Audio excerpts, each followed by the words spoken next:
Blood bank সহ 3 দফা দাবিতে কালিয়াগঞ্জে আন্দোলনে নামল যুব কংগ্রেস। এদিন শহর যুব কংগ্রেসের পক্ষ থেকে 3 দফা দাবির ভিত্তিতে কালিয়াগঞ্জ স্টেট জেনারেল হাসপাতালে ডেপুটেশন কর্মসূচি গ্রহণ করা হয়। এদিনের এই কর্মসূচিতে নেতৃত্ব দেন শহর যুব কংগ্রেসের সভাপতি সৌম্য দত্ত। এদিন কালিয়াগঞ্জ শহর কংগ্রেসের কার্যালয় থেকে শুরু হয় মিছিল করে দলের নেতা কর্মীরা এসে উপস্থিত হন হাসপাতালের সামনে। সেখানে বেশ কিছুক্ষণ বিক্ষোভ দেখানো হয়। পরবর্তীতে হাসপাতাল সুপার প্রকাশ রায়ের কাছে ডেপুটেশন পত্র প্রদান করা হয়।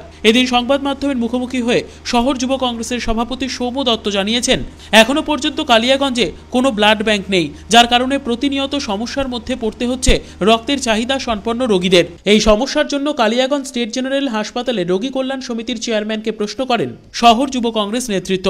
এছাড়াও হাসপাতালের সামনে পার্কের জায়গা মাটি দিয়ে উঁচু করার জেরে বর্তমানে বন্যা হলেই হাসপাতাল চত্বর জলে ডুবে যায়, যার তীব্র প্রতিবাদ জানিয়েছেন শহর যুব কংগ্রেসের সভাপতি। অবিলম্বে এই সমস্ত সমস্যাগুলি সমাধানের দাবি জানিয়েছেন তিনি। কালিয়াগঞ্জ স্টেট জেনারেল হাসপাতালে কোনো ব্লাড ব্যাংক নেই এবং যেটা কালিয়াগঞ্জের গোটা জেলার মধ্যে সবথেকে বেশি রক্তদান শিবির কালিয়াগঞ্জে হয়। শুধু আজকে কংগ্রেস বলে নয়, আজকে সমস্ত রাজনৈতিক দলের নেতা এবং সমস্ত সমাজকর্মীদের কাছে সকালবেলাতেই একটা করে ফোন আসবেই সবার কাছে যে দাদা রক্তের কার্ড আছে নাকি। এই যে আমাদের যে কালিয়াগঞ্জের মানুষের যে সমস্যাটা, যে কালিয়াগঞ্জে ব্লাড ব্যাংক কেন নেই, সেই জন্যই আজকে সুপারকে আমরা ডেপুটেশনটা দিলাম। তো আমার একটা প্রশ্ন এখানে দাঁড়িয়ে থাকে, মানে একটা প্রশ্ন জিজ্ঞেস করতে হয় যে কালিয়াগঞ্জের বুকে কালিয়াগঞ্জ পশ্চিমবঙ্গের মধ্যে এমন একটা জায়গা যেখানে রানিং বিধায়ককে সরিয়ে কংগ্রেস ছেড়ে তৃণমূল কংগ্রেসে যাওয়া চেয়ারম্যানকে কালিয়াগঞ্জ রোগী কল্যাণ সমিতির চেয়ারম্যান করা হয়েছিল। আজকে তার 4.5 বছর হয়ে গেল রোগী কল্যাণ সমিতির চেয়ারম্যান থাকার দরুন তিনি কালিয়াগঞ্জে হাসপাতালের জন্য কি করলেন।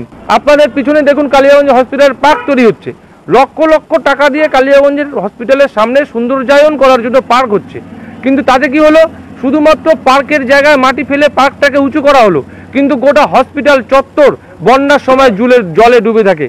এই যে অপরিকল্পনাহীন ভাবে যে কালিয়াগঞ্জে হসপিটাল চত্বরকে যে উন্নয়নের ব্যবস্থা করে যে সরকারি টাকা যে 9-6 করার প্রচেষ্টা, তার বিরুদ্ধেও তো আমরা আজকে গর্জে উঠেছি। এ বিষয়ে আমরা কথা বলেছিলাম কালিয়াগঞ্জ স্টেট জেনারেল হাসপাতালের সুপার প্রকাশ রায়ের সাথে। ব্লাড ব্যাংক না থাকায় যে সমস্যা তৈরি হচ্ছে সে কথা স্বীকার করেছেন হাসপাতাল সুপার।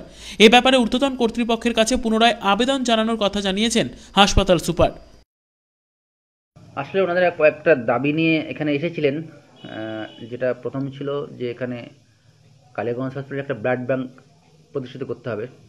তো সেটা আমরা এটা নিয়ে অনেকটা এগিয়েছিলাম। আমরা আমাদের ঊর্ধ্বতন কর্তৃপক্ষকে চিঠি করেছিলাম, অর্থাৎ স্বাস্থ্য ভবনে। তারাও ভিজিট করে গেছে, এখানে দেখে গেছে, কিন্তু এখন পর্যন্ত জানি না কোনো কারণে ব্লাড ব্যাংকটা এতক্ষণ পর্যন্ত স্যাংশন হয়নি। এখন আমরা আবার পুনরায় যোগাযোগ করব, জানি না কোন কোথায় কী সমস্যা হচ্ছে, সেই সমস্যাগুলো সমাধান করে যদি ব্লাড ব্যাংকটা আনা যায়। যেহেতু আমাদের এখানে সিজার চলছে, তো তখন আমাদের সিজার করতেও সমস্যা হয় ব্লাডের অভাব থাকলে।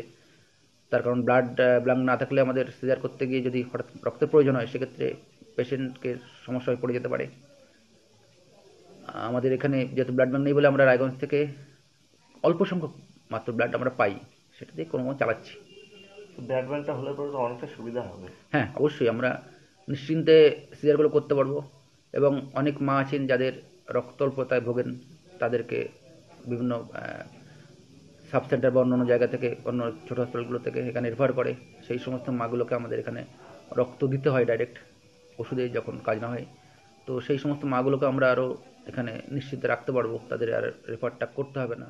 অনুপ জয়সওয়ালের রিপোর্ট, কুলিক নিউজ, কালিয়াগঞ্জ।